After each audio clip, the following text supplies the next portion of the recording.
Terus temanku bilang gini, karena beliau juga menonton video Zakir Naik gitu kan, dia juga bertanya pada saya seperti ini, emang Yesus pernah mengatakan kalau dia itu sebagai Tuhan, gitu kan. Tek, saya langsung, oh iya ya, nggak pernah. Itu saya ngomong dalam hati, bentar ya, saya harus baca Alkitab saya dulu, gitu.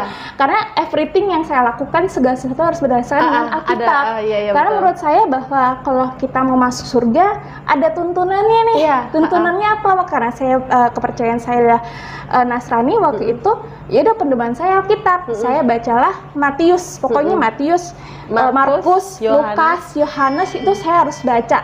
Karena kan bisa perkataan-perkataan Yesus kan. Terus habis saya baca, dapat di Yohanes 13 ayat 13 dikatakan bahwa Yesus berkata, aku adalah guru dan Tuhan. Tuhan ya. Di Yohanes itu ya. Betul. Terus aku ngomong sama temanku, ini ada kok gitu kan.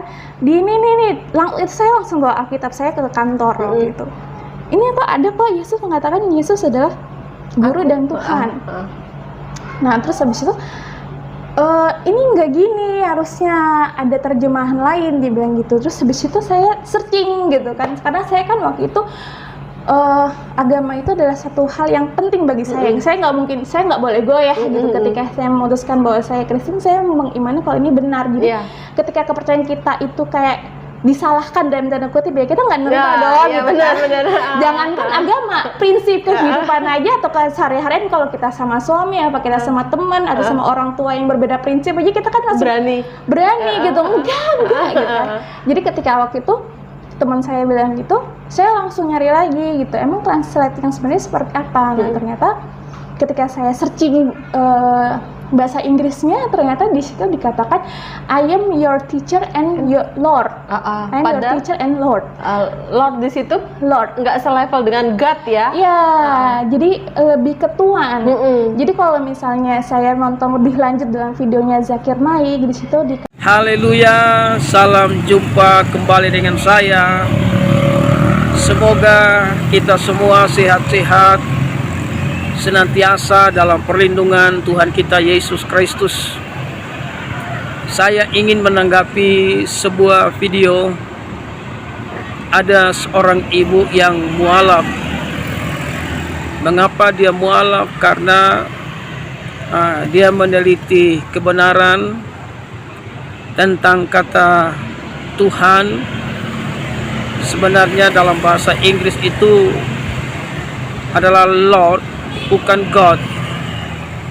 Sehingga dia punya kesimpulan bahwa Lord itu artinya Tuhan.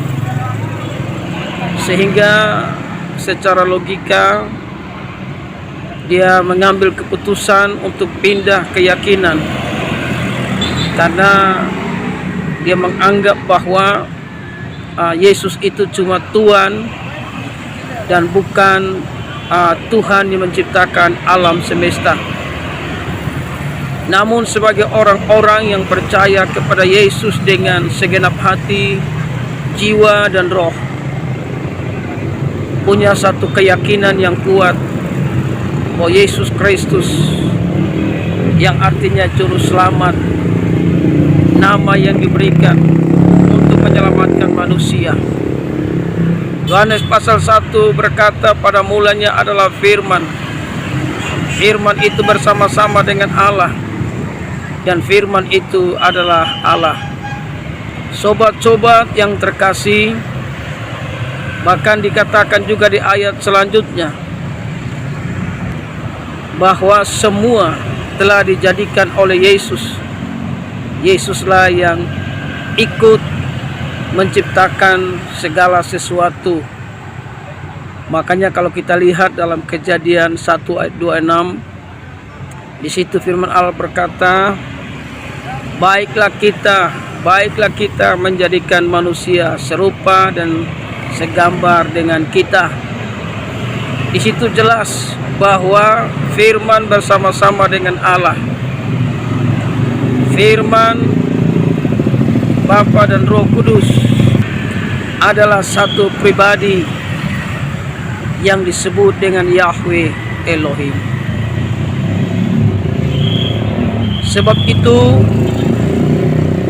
Alkitab tidak menjelaskan, namun Alkitab menyatakan bahwa Yesus Kristus adalah Tuhan yang menjadikan alam semesta,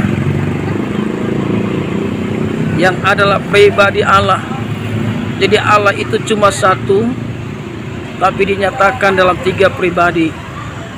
Untuk menyelamatkan manusia, dia tidak datang dalam rupa Allah, tapi dia datang dalam rupa manusia, yaitu firman menjadi manusia, supaya Yesus yang adalah firman, yang adalah pribadi Allah, bisa berkomunikasi dengan manusia, dan dia bisa menunjukkan jalan menuju ke surga. Semua nabi berasal dari dunia ini, tapi Yesus datang dari surga. Dia tahu jalan pulang ke surga. Makanya iblis itu takluk kepada Yesus. Tidak ada yang bisa mengalahkan iblis selain Tuhan. Makanya dalam Lukas, firman Allah berkata bahwa iblis itu jatuh seperti kilat dari langit demi nama Tuhan Yesus Kristus. Jadi kita melihat di sini banyak bukti membuktikan bahwa Yesus adalah pribadi Yahweh, pribadi Sang Pencipta. Dan memang tidak ada yang memberikan nama kepada Sang Pencipta. Makanya dia datang ke dalam dunia, dia memberikan firman itu nama, yaitu Yesus, artinya juru selamat atau Tuhan menyelamatkan. 1 Yohanes 5 ayat 7, ada 3 yang memberikan kesaksian di dalam sorga, Bapa, Firman, dan Roh Kudus. Tapi ketiganya adalah satu pribadi. Jadi banyak ayat-ayat menyatakan bahwa Yesus adalah satu pribadi. Ketika Yesus baptis satu pribadi, ada suara berkata dari surga, inilah anakku yang kukasihi, satu pribadi. Dan Roh Kudus turun dalam rupa burung merpati, satu pribadi. Jelas ada 3, namun dia Allah yang esa. Dia sanggup berubah. Bahkan jangankan 3, 1000 pun atau ribuan atau jutaan pun bisa. Dan memang dia itu ada di mana-mana. Manusia hampir 8 miliar ini, semuanya yang percaya kepada Tuhan, dia selalu ada. Karena memang dia ajaib, maha kuasa, maha dahsyat. Sebab itu Yesus jalan kebenaran dan hidup. Tidak ada seorang pun yang sampai kepada surga tanpa melalui Yesus. Hanya dialah juru selamat manusia. Di luar Yesus tidak ada keselamatan. Haleluya.